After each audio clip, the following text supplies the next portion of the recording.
Xenoblade 2 is out. It's out, it's a game that exists, and I have played it. So I figured it'd be pertinent to give some first impressions of Xenoblade 2 as I've played it, um, since it's the sequel to my favorite game of all time. And the video I initially made on it is like the most popular video on my channel. I figured I'd just give a follow-up, a casual follow-up before the big review drops later on. So I guess it's best to air out first that I'm really enjoying my time with this game a lot. I'm really loving my time with this game, and I always expected that to be the case. I don't know why people like had this idea that I was going to hate this game. It was never going to be that way. It's just that I had these extremely high expectations for this game based on the fact that Xenoblade 1 was my favorite game ever. And I don't know if it was going to meet that or not, and I still have yet to see that because I'm still very early in the game. But, you know, like, I've loved every game in the Xenoblade series. First one, X, and I'm loving this one too. Oh, look at that AoE damage. I'm watching this along with you.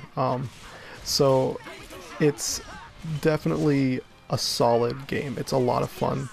And I'm going to maybe talk about the things I really like first, and then get into maybe some critiques I might have of the game. Right now you're just seeing some gameplay footage, some combat footage. I've really gotten used to the combat, and I think that's probably one of the big things I like about the game so far, is that I was afraid that at first the combat system might be a little too complex, and sometimes it is a little difficult to manage what's going on. But I think it works really well, because when you're doing well, you know, like, oh, look at Poppy go. When you're doing well, you know you're doing well, and you kind of see the results, as that was the case. And you kind of learn from, okay, this is the driver blade combo that works. This is the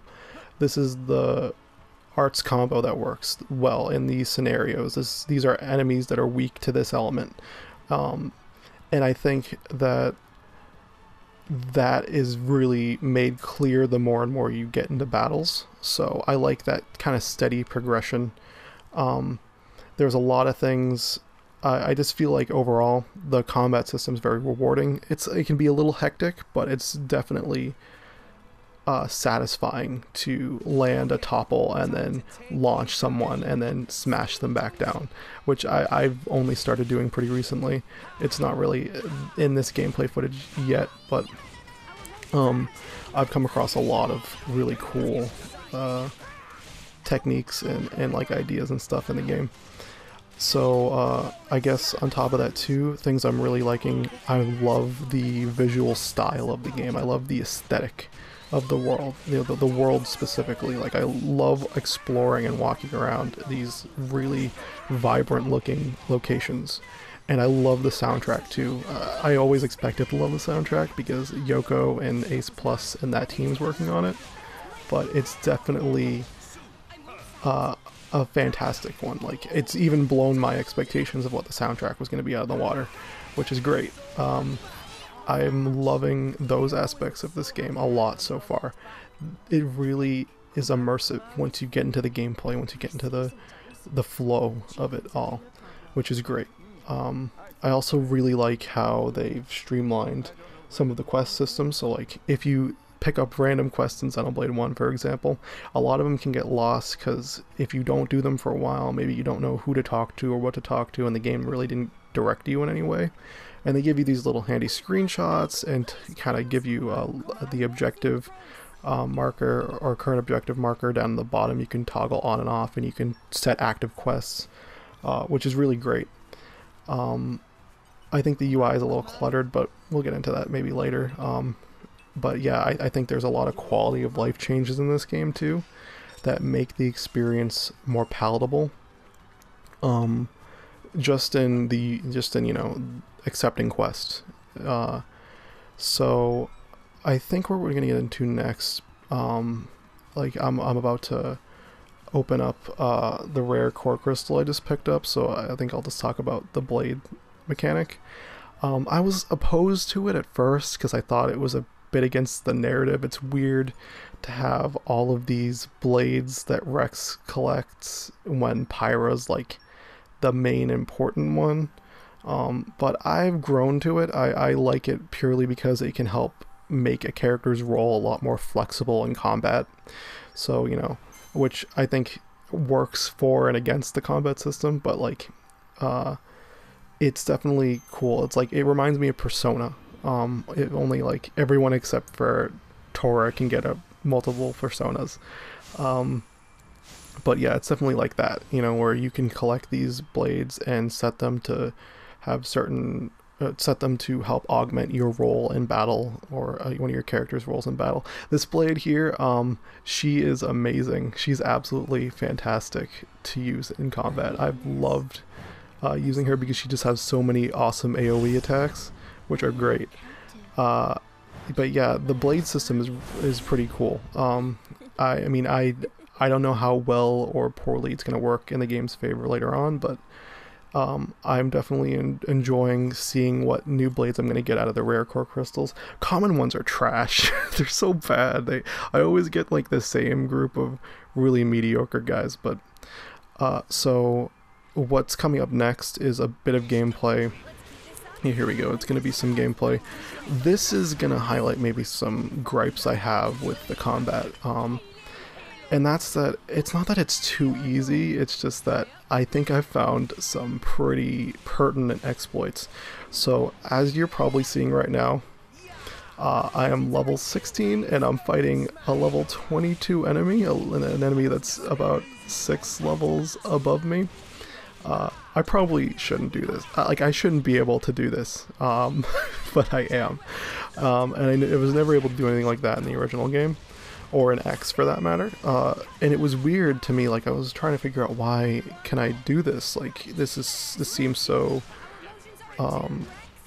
so insane. But I think it's because I've figured out a few exploits to the combat system that maybe doesn't work to its best favor. And the first one is just that I think healing abilities and the healing class in general is just busted. So I think once I equipped, once Neo had been equipped with abilities that drop potions, and I leveled that up, and once Tora and Poppy had been equipped with those abilities too, the game kind of started to be a little bit of a cakewalk. Like, and I hope that's not the case for the like. Look at that, it's dead. I hope that's not the case for the rest of the game, because I notice every battle is just a war of attrition. It's about who can kill who first, and what can you do to offset damage, the amount of damage you take later on. So like, you know, as long as you're consistently dropping health potions with Rex's anchor shot ability, and with, you know, like all of Nia's abilities, and that one really dumb blade combo that Poppy does, then you're really never going to die, because Tora is just going to tank all the damage.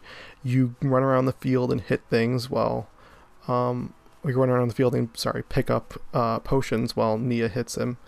It just seems a little crazy that I can do that. A little bit of an exploit. It's making some of the combat a bit too simple. A little less tactical than I'd like. So maybe it will clear up in a few hours, where I can't just walk around the field and pick up HP potions. But I'm not sure yet.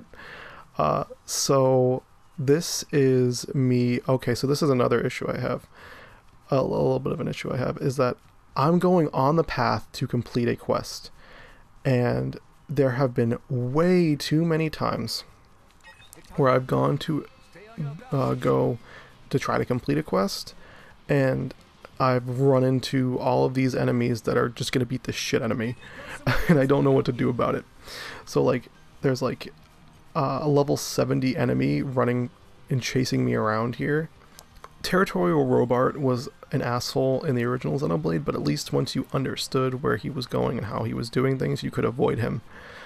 In this game, there's a lot of enemies that are just seemingly put in these places that are really inconvenient, because they're just right on the way to where you're going to go to a quest, or they're right in the middle of a you know, like where an objective is supposed to be. and that has happened far too many times. It's kind of aggravating. And then there was one mission earlier on where I was saving a no pawn merchant, and there was like a level 15 flying bird Moogle thing that was chasing me in the middle of the fight I was having saving the no pawn merchant. So it's just like, it's a bit frustrating, and I don't know why they have that design in here. I don't know why I'm being chased by a level 78 thing in the middle of trying to do a quest, but I digress. So I guess the last thing I want to talk about briefly is the story and the characters. So I'm really liking the characters in the game. I think Malos is like the most interesting villain in any of the Xenoblade games, and I love that. He's one of the characters that gives me incentive.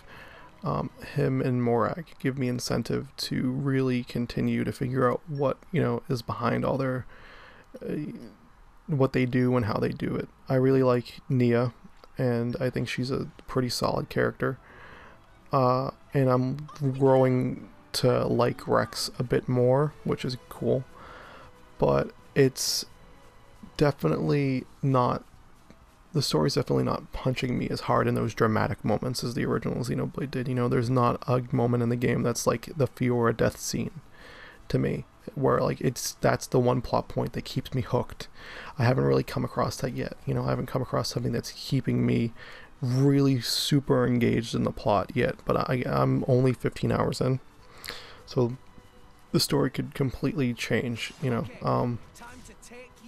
but I think where this game does shine though in its story is in the moments where it doesn't take itself too seriously, which I think that's what the game kind of gets to, because there are a lot of moments that are just really lighthearted and thrown in there to be lighthearted. So like a good example is there's a moment where like Nia's having a heart-to-heart with the rest of the party, and Tora's up there dancing, and then Rex kicks Tora pretty much out of the screen, and it's like a bit of a goofy moment, and I kind of like that they're being self-aware in that sense. They're not taking the story too seriously, because I think that the times where it does take itself too seriously, it's not really shining off that well because of the voice acting and the lip sync and stuff.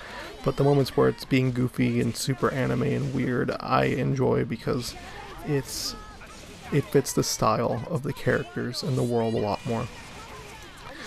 So yeah, this is just my brief overview and impression of Xenoblade 2 so far. I think that I'm really enjoying my time so far with the game, and I'm hoping to get my review out pretty much in a while, though I'm gonna wait. I really want to digest this. So yeah, I hope you like this. I'll update you guys soon, and I will see you later.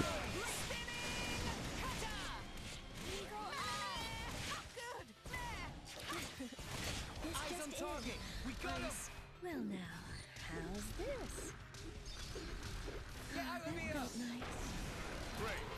I guess I really am the best.